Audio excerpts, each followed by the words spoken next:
Louvado seja nosso Senhor Jesus Cristo. Para sempre seja louvado. Caríssimos irmãos e irmãs, esta semana que é santa, nós vamos entrando junto com Jesus nesses momentos importantes da nossa redenção. No Evangelho narrado por João, é o livro da hora, é o livro da glória. É a hora de Jesus. Já a partir do capítulo 13 já se começa a narrar a sua paixão. Paixão, morte e ressurreição. Jesus com os discípulos estão na celebração da Páscoa. E é esse um primeiro momento que ele, cheio de comoção e comovido, porque está ali com aqueles que são íntimos a ele, são seus discípulos, que caminharam com ele 3 anos mais ou menos, viram tantas e tantas coisas, tantos milagres, tantos prodígios. E Jesus aqui comovido vai dizer que um deles vai traí-lo. Um daqueles que Jesus escolheu, e escolheu a dedo. Jesus não escolheu Judas para que Judas fosse o traidor. Jesus escolheu Judas para que Judas fosse seu apóstolo, seu discípulo. Como Jesus também escolheu a cada um de nós para segui-lo, para ser seu servo, para ser seu amigo. Se eu não correspondo, aí o problema não é da parte de Jesus, né? O problema é da minha parte, como também não foi da parte de Jesus, ele com Judas. O problema foi de Judas. Como São João vai descrever, e como vimos, acredito que foi ontem, no momento em que Maria, irmã de Lázaro, ela joga meio litro de perfume em Jesus. E Judas critica. Que desperdício, podia pegar esse perfume, vender por 300 moedas de prata, já sabia até o preço, o pobre, né? E dar aos pobres. E São João coloca esse detalhe, ele não estava preocupado com os pobres, né? Ele disse isso porque ele era ladrão. É interessante porque muito se pensou no real motivo que Judas traiu Jesus.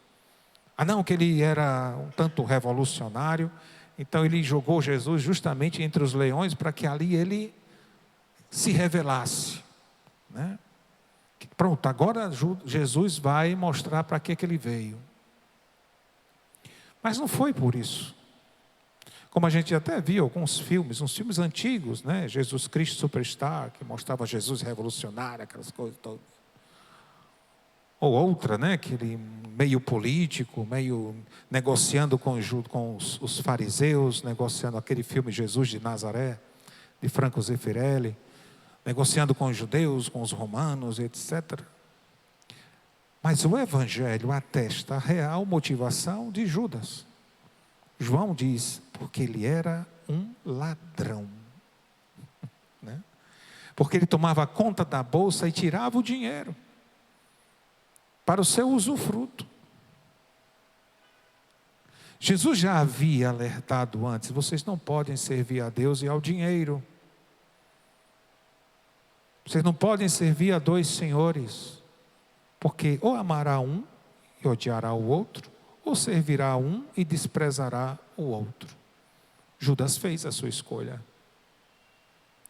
Uma escolha que depois ele vai se arrepender, mas não é um arrependimento perfeito, porque ele não confia na misericórdia, ele entra num remorso, num sentimento de culpa, e como é narrado em Mateus, ele saiu para se enforcar.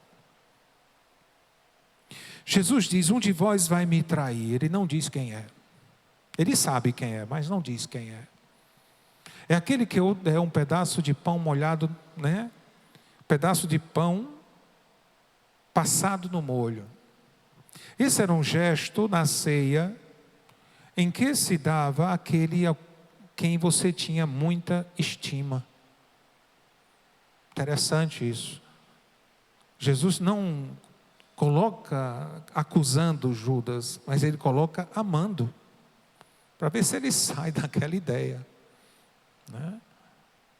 Porque, como vimos no domingo de Ramos, na narração, Jesus disse: o Filho do Homem vai ser entregue nas mãos dos pecadores, conforme está escrito na Escritura.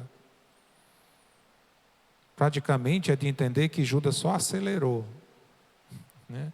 Que ele nem precisava fazer aquilo, porque Jesus seria já entregue. Mas por causa da sua ganância, e como aponta João, porque ele era ladrão, e sempre usurpava da bolsa comum, ele vende Jesus por 30 moedas, como a gente sabe, o preço de um escravo. Jesus o trata como amigo, mas ele trata Jesus como um escravo. Mas aqui temos também Simão Pedro. Jesus mostra, e São João vai narrando a profundidade desse momento, né? A profundidade teológica que tem nesse texto, somente quando diz era noite, né? A noite, a treva, o momento, essa é a hora da treva, como Jesus vai dizer em outra narração, né? Jesus vai mostrar agora o Filho do Homem é glorificado. E mais na frente, para onde eu vou, vós não podeis ir. E aí é que entra Simão Pedro, cheio de um amor, de uma coragem, de um ímpeto, que somente ele tinha, mas também não tão perfeito. Porque Jesus revela também por amor, como revelou por amor, que era Judas, ele revela a Pedro, porque amava Pedro. Pedro, tu darás a vida por mim? O galo não cantará antes que me tenha negado 3 vezes. Jesus vai mostrando a nossa realidade, a nossa fraqueza. Que as nossas intenções, que podem até ser boas, mas vale aqui aquele ditado, né? De boa intenção o inferno está cheio, né? As intenções que traz, né, é a mesma que trai. No domingo nós vimos a narração de Mateus, Pedro dizendo: não, Senhor, eu vou dar a minha vida por ti, né? E os outros seguiam a Pedro, né? Nós também, nós vamos dar a vida por vocês, né? E quando chegou na hora, né, é por aqui, né? Cada um pegou seu caminho. Pedro ainda tem um ímpeto de, naquele seu jeito de partir para a violência e cortar a orelha do empregado lá do sumo sacerdote. E que Jesus cura, para deixar Pedro mais sem ação, né? Jesus cura aquele homem, diz: guarda a tua espada, né? Quem nasce pela espada quem nasce para a espada morrerá pela espada, né? E Pedro fica praticamente desconcertado e vai negar. Alguns estudiosos vão dizer que quando Pedro disse: eu não conheço esse homem, ele estava dizendo uma verdade. Eu não conheço esse homem. O homem que eu conheço, o Jesus que eu conheço, é aquele que caminhou sobre as águas e até me chamou e eu fui também. É aquele que eu vi transfigurado, é aquele que eu vi ressuscitando uma jovem de 12 anos. É aquele que multiplicou os pães, é aquele, ele poderia dizer muitos motivos de quem era Jesus. E que ele daria a vida por esse Jesus.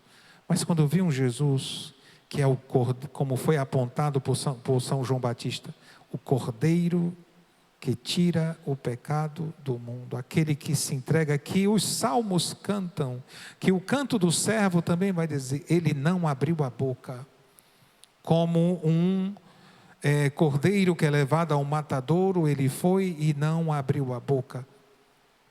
Por quê? Porque Jesus estava justamente seguindo que a vontade do Pai expressa nas Escrituras. Nós vimos no domingo de Ramos, sempre tinha uma referência. São Mateus, ele coloca essa referência, para se cumprir as Escrituras, conforme o profeta falou. O Salmo 21, que é o canto de Davi, é justamente o canto da paixão. Meu Deus, por que me abandonastes?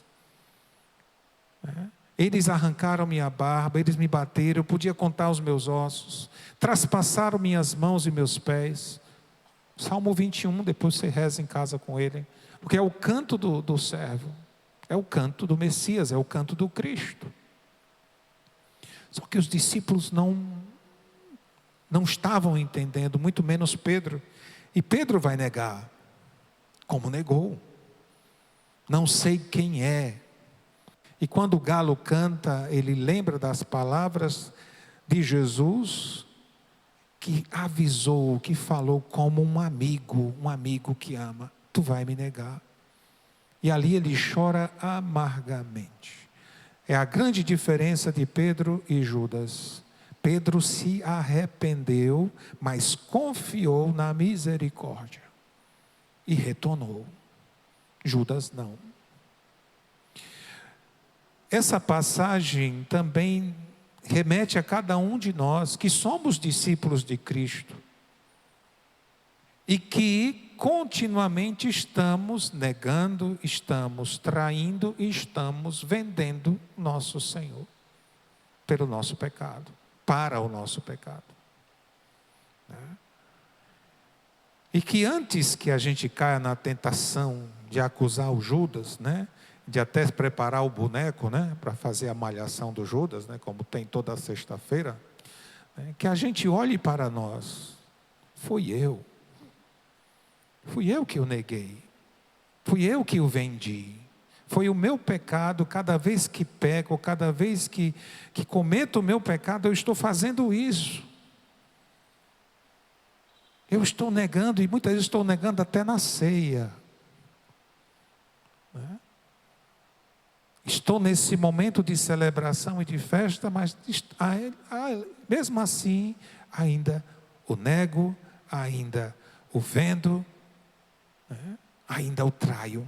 E ele continua ainda me amando, ainda me perdoando, e com misericórdia até avisando: não vá porque você vai me negar. Não faça isso porque você vai me trair. Não vá por aí que você vai me vender. Então a gente é mergulhado na misericórdia de Deus aqui nessa passagem do Evangelho. De um Deus que ama tanto, mas ama tanto que cuida de nós, até nos avisando das nossas situações. Jesus não está ali, está em comoção, está comovido, mas não está acusando. Não está condenando. Como muitas vezes está em comoção por nós, pelas nossas obstinações, nossas insistências, nossas hipocrisias. Ele se comove, ele se enche de compaixão por nós, mas nunca nos acusa. Do contrário, ele estende a mão para nos tirar dessas situações, dessas nossas fraquezas. É interessante que quando o galo canta e Pedro lembra, há uma troca de olhar. Isso, até a arte soube explorar. Jesus que olha para Pedro e Pedro que olha para Jesus. E não é um olhar de acusação, não é um olhar de Jesus dizendo: eu não te disse, bichinho, que tu ia me atrair. Não, mas é um olhar de amor. É um olhar dizendo: não se preocupe, eu ainda estou te amando e sempre vou te amar. É assim que Jesus olha para nós quando pecamos. Eu ainda te amo e não vou deixar de te amar. Jesus não deixou de amar Judas quando Judas traiu, do contrário, ele foi com Judas até a porta do inferno, mas ele foi como ele vai conosco, para nos tirar de lá. Assim é como Jesus age conosco. Louvado seja nosso Senhor Jesus Cristo. Para sempre seja louvado.